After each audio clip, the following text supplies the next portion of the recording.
Hello everyone, this is Tim with Dan's Electronics. Today I have our Anderic UC7067FMRX ceiling fan receiver.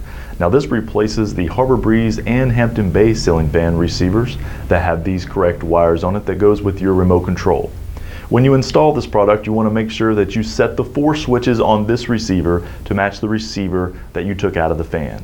That is how the receiver and the remote talk to each other so that the ceiling fan will work. Now on this receiver, you will have 2 wires on the left side, that is ACN white and black wires.